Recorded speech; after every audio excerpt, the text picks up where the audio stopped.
یہ بھارت کی خفیہ ایجنسی تھی جس نے یہ کام کروایا، اور یہ سب اسی طریقے سے ہو رہا ہے۔ اس وقت بھی شیعہ سنی جو ہے اس فساد کو ہوا دینے کے لیے جو کام ہو رہے تھے کہ کبھی امام بارگاہوں پر فائرنگ ہو گئی اور وہاں بے شمار بھون دیے گئے، کبھی مسجد کے اوپر جو ہے وہ فائرنگ کر کے وہاں بے شمار جو ہے وہ اپنی جان سے گئے، یہ جو کیفیت تھی اس وقت ملی یکجہتی کونسل جو ہے پاکستان میں وجود میں آئی تھی، اور پھر تمام مکاتب فکر کے علماء پھر جمع ہوئے، ٹاپ کی لیڈرشپ، ان سب نے وہ 1951 یا 49 کا جو معاہدہ تھا 22 نکات اس پر دوبارہ اتفاق رائے کیا اور دوبارہ دستخط کیا اس وقت کی لیڈرشپ نے۔ اس کا مطلب یہ ہے کہ شریعت کے حوالے سے تمام مکاتب فکر متفق ہیں، اور ایک دستور جو ہے ان کی جانب سے پیش کیا گیا کہ یہ قائم کر دو تو یہ شریعت کا نفاذ ہوگا، یہی دین کا نفاذ ہے، یہی اللہ کا نظام جو ہے وہ دستور ہے کہ جو ہمیں مطلوب ہے۔ چنانچہ شریعت کیا ہے اور کیوں اس کی ضرورت ہے، یہ ہمارے لیے آپشنل نہیں ہے۔ اللہ تعالیٰ نے جب دین ہمیں عطا کر دیا، اليوم اکملت لکم دینکم واتممت علیکم نعمتی ورضیت لکم الاسلام دینا، مکمل ضابطہ حیات، کمپلیٹ کوڈ آف لائف۔ اب ہمارے پاس آپشن نہیں تھی کہ اس کو نافذ کریں، اس کو امپلیمنٹ کریں، اس کو قائم کریں، اس پر عمل کریں یا نہ کریں برابر ہے، نہیں۔ سورہ مائدہ کی جو آیات پہلے ہی رکوع میں یہ آیت نازل ہوئی ہے، شامل ہے، نازل تو ہوئی تھی حجۃ الوداع کے موقع پر کہ الیوم اکملت لکم دینکم، اے مسلمانوں آج کے دن میں نے تمہارے دین کو تمہارے لیے مکمل کر دیا، یہ اللہ کی طرف سے اعلان۔ دین و شریعت کامل، ہر اعتبار سے مکمل، قیامت تک کے لیے۔ واتممت علیکم نعمتی، اور تم پر اپنی نعمت ہدایت کا بھی اتمام فرما دیا۔ ورضیت لکم الاسلام دینا، اور اسلام کو بطور دین تمہارے لیے پسند فرما دیا۔ علماء میری اصلاح کریں گے اگر کوئی بات میری زبان سے غلط نکل جائے۔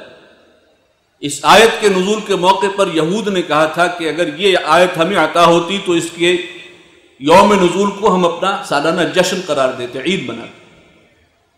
یہ اللہ تعالیٰ کی طرف سے جو اسلام کے لیے سرٹیفیکیشن آئی ہے جن الفاظ میں آئی۔ اگلے ہی رکوع میں ایک بہت اہم آیت ہے، میں چاہوں گا کہ ہماری توجہ ادھر بھی ہونی چاہیے۔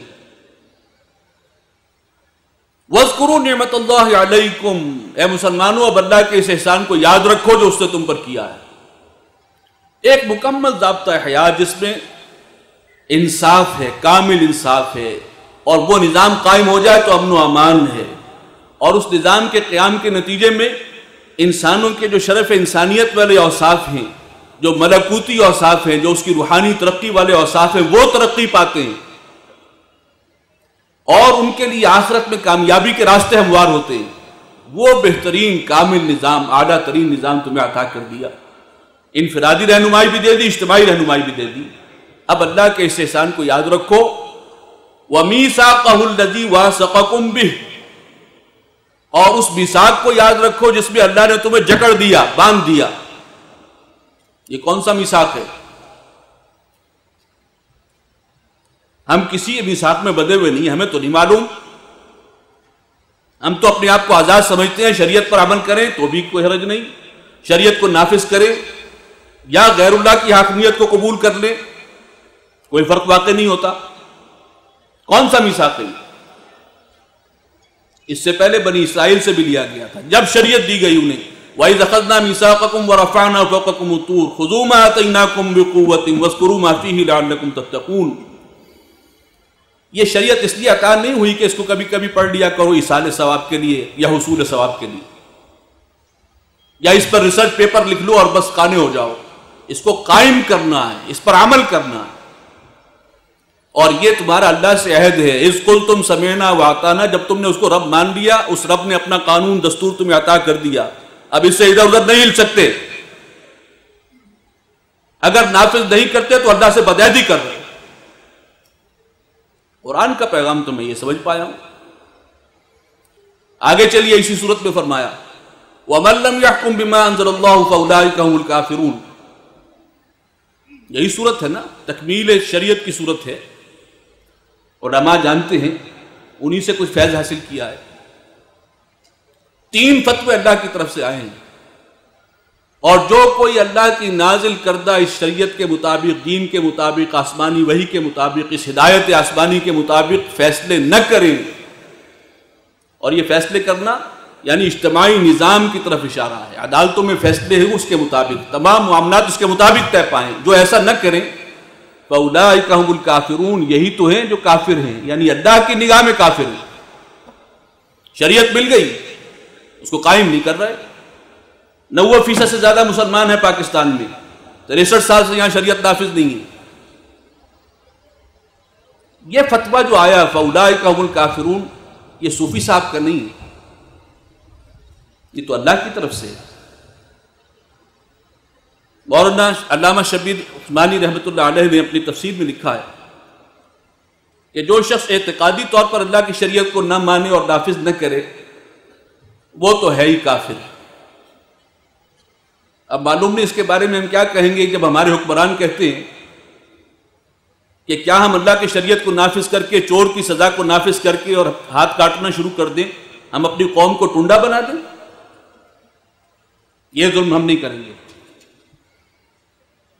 ایسا کہنے والے حکمران کہاں کھڑے ہیں مجھے نہیں معلوم، لیکن اصحاب علم بہتر رہنمائی کر سکتے ہیں.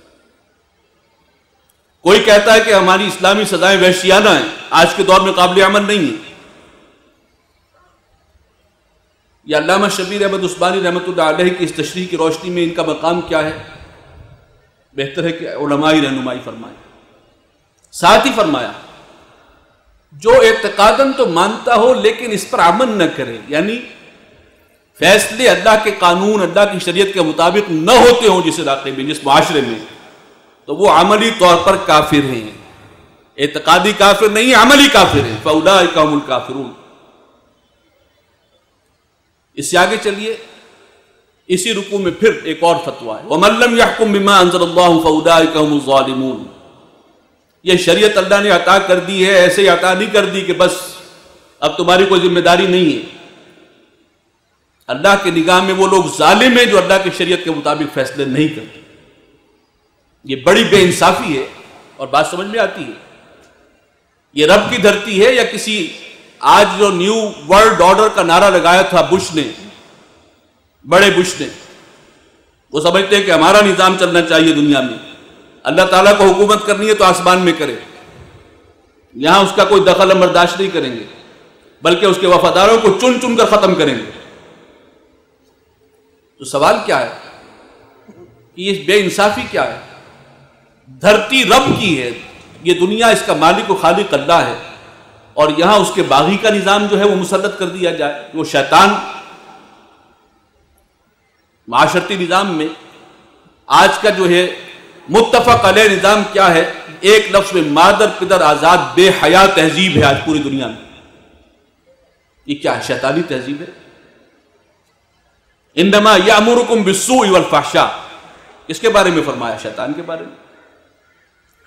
وہ باغی اللہ کا سب سے بڑا، آج اس کے نظام کو پوری دنیا نے قبول کر رکھا ہے.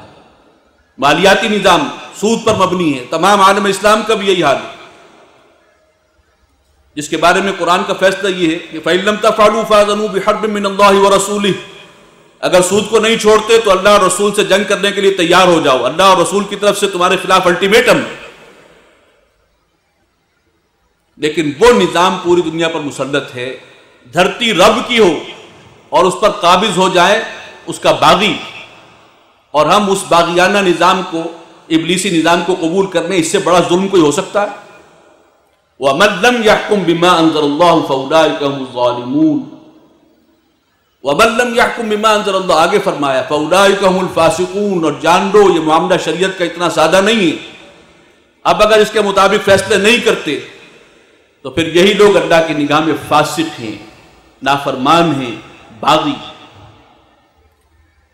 تو شریعت کیوں کا معاملہ میں تو کچھ اسے اس طرح دیکھتا ہوں، شاید میں غلطی پر ہوں، اور میں یہ بات بڑے ہی ادب کے ساتھ علماء سے گزارش کروں گا کہ اس معاملے میں ہماری رہنمائی فرمائیں، یہ وقت کی اہم ضرورت ہے. اور تیسرا سوال، پھر شریعت کیسے